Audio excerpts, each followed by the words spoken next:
माथे पे पसीना आपके भी है, गर्मी है, इस वजह से चिंता है। मुझे तो यही सिखाया गया है कि डरना आता नहीं हमें, चाहे जितना भी डरा लो, हर बार एक नई ताकत से उठेंगे, चाहे जितना भी झुका लो।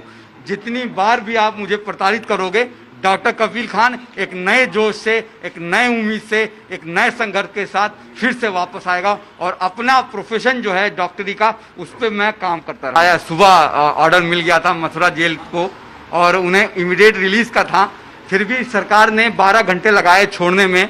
उनको मुझे लगता है, मेरी फैमिली को लगा कि जो है कि फिर से किसी बेसलेस फॉल्स केस में फंसा सकते हैं और या तो इनकाउंटर में मार सकते हैं। तो चूंकि भरतपुर जो है वो मथुरा से बॉर्डर सटा हुआ था, सिर्फ 20 मिनट का रास्ता था, इसलिए हम लोग एंट्री कर गए। और मेरी फैमिली को, चूंकि मैं खुद बहुत ट्रॉमेटाइज था, इस बार मेंटली नहीं फिजिकली भी टॉर्चर बहुत किया गया, तो मैं खुद बहुत ट्रॉमेटाइज था। तो मैंने कुछ नहीं बोला, जो मेरी फैमिली ने कहा और उन्होंने कहा, तो हम लोग यहाँ आ गए। आज जयपुर आ गए। हमने कहा कि एक हफ्ता रह के यहाँ पे आराम से फैमिली के साथ टाइम बिताया जाए।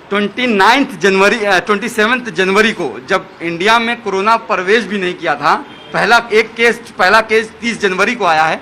27 जनवरी को आप मेरा फेसबुक पेज खोलिएगा या यूट्यूब पेज खोलिएगा, उसमें मैंने बताया हुआ है कोरोना से कैसे बचना है, किस तरह से फैल सकता है। इसके अलावा मैंने जेल से भी प्रधानमंत्री को सुप्रिंटेंडेंट की तरह लेटर भेजा था कि सर, चूंकि हमारा हेल्थ सिस्टम बहुत बुरी तरह से टूटा हुआ है और शहरों में भी और गाँव में भी लोग बहुत डेंसिटी है, पॉपुलेशन डेंसिटी है, कम्युनिटी ट्रांसमिशन को हम रोक नहीं सकते, हमें अभी से जो है तैयार हो जाना चाहिए।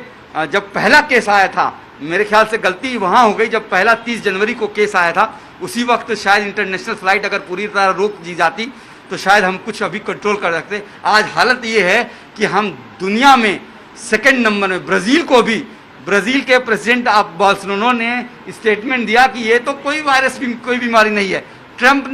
श्री ट्रम्प ने भी कहा ये कोई बीमारी नहीं है।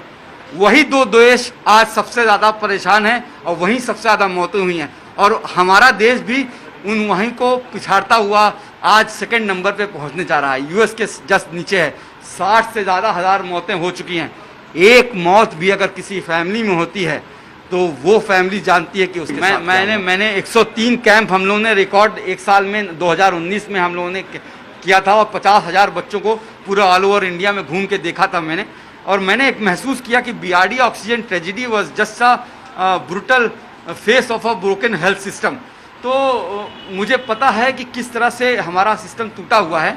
तो मेरा प्रेडिक्शन उस वक्त मार्च में 30 से 40 लाख का था, पर अब हमें लगता है कि वैक्सीन चूंकि अभी भी 1 साल लग जाएगा आने में, तो दिसंबर तक 1 करोड़ का आंकड़ा पार कर सकते हैं। एक आखिरी सवाल, मुझे लगता है नेता जो होता है, अगर सही अच्छा नेता है तो उसको तो अपने प्रजा को सहायता मदद करनी चाहिए।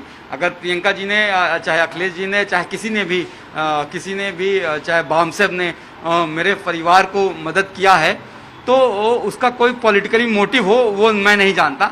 लेकिन यस, अगर बात को सही आंसर देना चाहूँ तो जेल की दीवारों पे के सलाखों के पीछे जब बैठता था तो कभी कभी ये दिमाग में ज़रूर आता था कि sometime I feel the system is so rotten that you have to come to the system to fix it। कि यदि कि सिस्टम के अंदर घुस के ही सिस्टम को ठीक किया जा सकता है। योगी जी को पत्र भी लिखने वाले हैं शायद आप? हाँ, मैं अपने माननीय आदरणीय योगी आदित्यनाथ जी महाराज को जरूर पत्र लिखूंगा, 1 हफ्ते के अंदर लिखूंगा और उनसे निवेदन करूंगा कि मेरी नौकरी जो पिछले 3 साल से मुझे सस्पेंड किया गया है वो वापस कर दी जाए, ताकि मैं किसी हॉस्पिटल में अटैच होकर एक कोरोना वॉरियर की तरह काम कर